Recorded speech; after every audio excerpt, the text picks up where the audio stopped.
All right, so we're diving into a real cult classic this time. 1993's Leprechaun. Oh, yeah.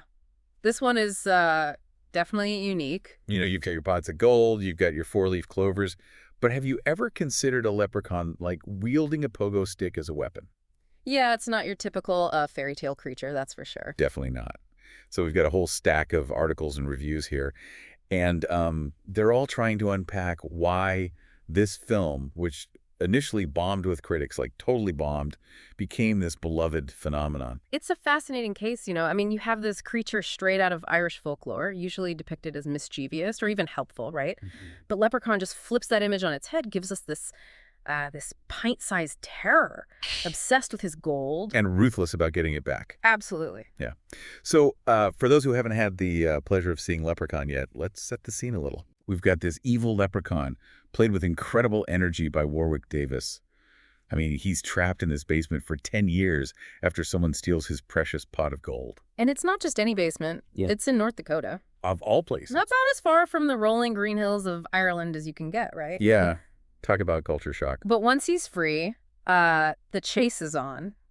And he leaves, a trail of chaos and rhyming threats. Oh, the rhyming. It's so bad, it's good. You know what I mean? It could have gone full cheesy, but Warwick Davis, he delivers those lines with like this perfect blend of menace and dark humor. It's like he's taunting his victims with limericks before he, unleashes some like absurdly violent act. Exactly. And the violence itself is played for laughs, which is another key ingredient in Leprechaun's success, Like, you're expecting a horror movie. Right. But what you get is, you get a leprechaun riding a tricycle to chase down his victims or using a pogo stick as a weapon. It's just unexpected. So weird. It is, and that's what makes it so hilariously unsettling. Totally. And speaking of unexpected, this film also marks the big screen debut of a certain someone you might know. Yeah. Jennifer Aniston. Wow.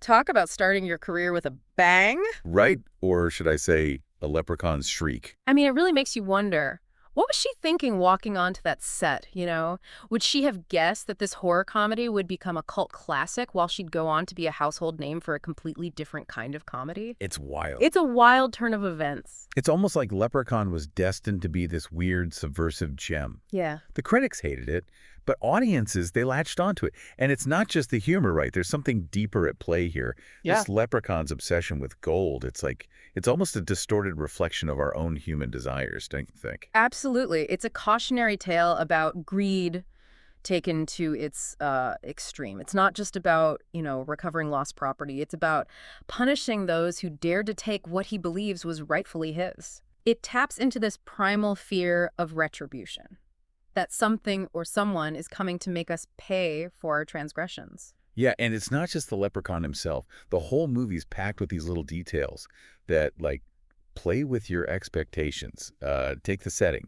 Instead of, like, the lush greenery of Ireland, we get this dusty, almost desolate landscape. North Dakota. It's like the filmmakers are saying, forget everything you think you know about leprechauns. Like, we're taking you on a completely different journey. And that journey, while terrifying at times, never loses sight of its comedic core. It's a delicate balance. For sure. But Leprechaun manages to walk that tightrope between genuine horror and, over-the-top absurdity. It's like the movie knows what it is. Yeah. It's like it's winking at the audience, saying, we know this is ridiculous, but come on, let's have some fun with it. Exactly. And that's what makes it so infectiously entertaining. You're not supposed to take it seriously. You're supposed to laugh, cringe, and maybe check under your bed for any roved leprechauns before you go to sleep, just in case.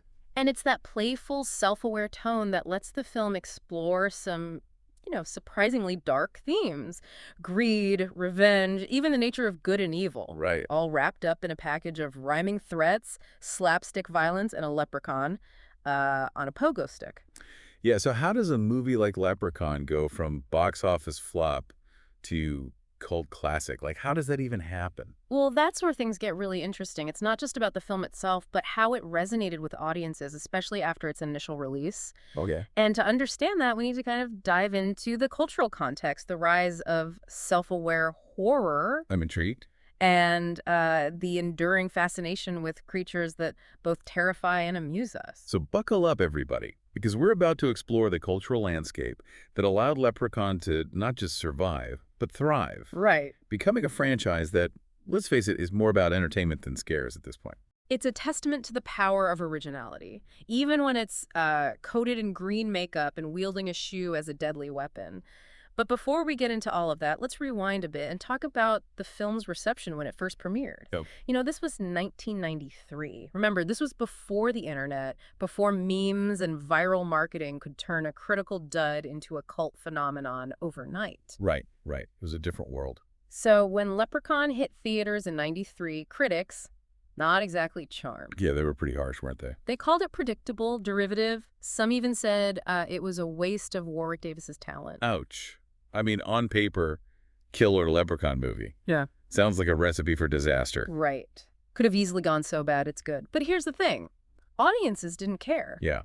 Total disconnect between the critics and, like, actual enjoyment. People went in expecting cheesy horror, and they got it.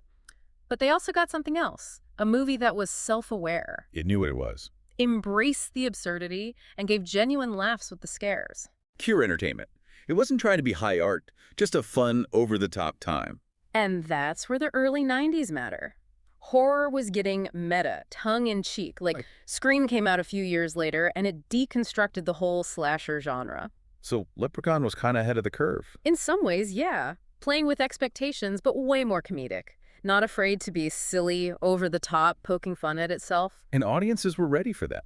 Tired of the same old formulas. They wanted something fresh, different, that didn't take itself too seriously. Which Leprechaun delivered, big time. Gave them permission to laugh at the horror, enjoy the ride, appreciate that tiny green dude causing mayhem. It's not just the humor, though, right? The Leprechaun himself is captivating. He's small, seems harmless, but then brutal. That unexpected combo makes him fascinating and terrifying. Like a twisted fairy tale. The innocent creature is the most dangerous. Taps into childhood fears we never quite shake off. Exactly. And don't forget the practical effects. The makeup, it's creepy, almost grotesque. Not the Lucky Charms leprechaun. No, this is sinister. Visually backs up that whole subversion of expectations we're talking about. You think, whimsy, luck. Leprechaun gives you a monster in disguise. And that monster, for all his silliness, reflects some real anxieties. Getting robbed, losing something precious, someone coming after you for it. Universal stuff. Across cultures, time periods, that primal urge for retribution, for justice, even if it's delivered. Wow, like a rhyme. So we've got this movie that flops, then finds its audience. It's culturally relevant, subversive, a unique mix of horror, comedy, folklore. What happens next? How does it become a franchise? That's when the real fun begins. Not just sequels, a whole universe of bizarre adventures. Yeah. Space, the Hood, even a Leprechaun rap battle. Wait, what? A rap battle? You haven't seen Leprechaun in the Hood? Guess I've got some homework? Yeah. But the sequels, they lean hard into the comedy, right? Oh, absolutely. Embrace the absurdity, push the boundaries of good taste even, where cult classic and unintentionally funny get blurry. A whole other deep dive right there. But the filmmakers knew what the fans wanted. More laughs, more gore, a leprechaun just having a blast, even while terrorizing folks. They took that initial spark, that horror humor blend, and just cranked it way up, and the audience was there for it. Loving the ridiculousness of it all. But even as the sequels get wild with the plot, there's still the core of the original. Warwick Davis's charm, the subversion, that unexpected humor. Like he's saying, I know this is bonkers, but let's have fun. Exactly. That's Leprechaun's beauty. Doesn't take itself seriously, invites us to do the same. A reminder that sometimes the most unexpected stories, the ones critics hate, become cultural touchstones, inspiring debates about whether a leprechaun could win a rap battle. There's a question I never thought I'd ask, but that's Leprechaun's legacy. It went beyond its limits. The low budget, the bad reviews became something bigger, weirder, more entertaining than anyone imagined. And as we wrap up this part, it's worth thinking about what Leprechaun teaches us about success itself, especially in how movies and entertainment work now. Ooh, lay it on me. Well, sometimes the audience knows best. Critics can be wrong. Box office doesn't tell the whole story. A movie that seems doomed can find a second life, a cult following that loves its flaws and celebrates its originality. It really is. One person's trash and another one's treasure. And with Leprechaun, that treasure turned out to be a pot of gold, huh? Even if it wasn't the critics handing it over. Exactly. Success isn't always awards or ticket sales. Sometimes it's connecting with an audience, making something that resonates, even if it's, not what the experts expected. Found its own niche. a tribe of fans who get the horror humor weirdness combo. That's what's so cool about cult films. They challenge how we think about success, prove a movie can bomb critically but still become this phenomenon. Like it tapped into some underground current, people wanting something different, something that broke the mold. And that creativity doesn't need a formula. Sometimes the most out there ideas, the ones that seem too ridiculous, those grab people's imaginations, become something special. So what can we learn from this tiny terror? What wisdom from a rhyming pogo stick wielding creature? Well, I think Leprechaun tells us it's okay to embrace the absurd. Don't take ourselves too seriously, you know. The best stories can make you laugh, scream, and be totally confused all at once. Like the movie's giving us permission to let loose, have fun, even if the ride's a little wild. It shows that even in horror, a genre that's been done a million times, there's still room for new stuff. Fresh takes, stories that mess with expectations, make you see the familiar in a whole new way. So if you're feeling stuck creatively, afraid to take a risk, worried about what people will say, remember Leprechaun. That little green dude who dared to be different, embraced being absurd, and somehow won us over. Who knows? Your next big idea could be just as wild, just as unexpected, just as capable of blowing people's minds as, well, a leprechaun on a pogo stick. The trick is, don't be afraid to let it out. Go wild with your creativity, embrace the weirdness, and never underestimate a good laugh, even if it comes with some chills. Well said. And that wraps up our deep dive into Leprechaun. Proof that even the craziest films can make you think and have great conversations. So next time you're looking for a movie that's fun and makes you think, don't be afraid to go for the unexpected. You never know what gems you might find out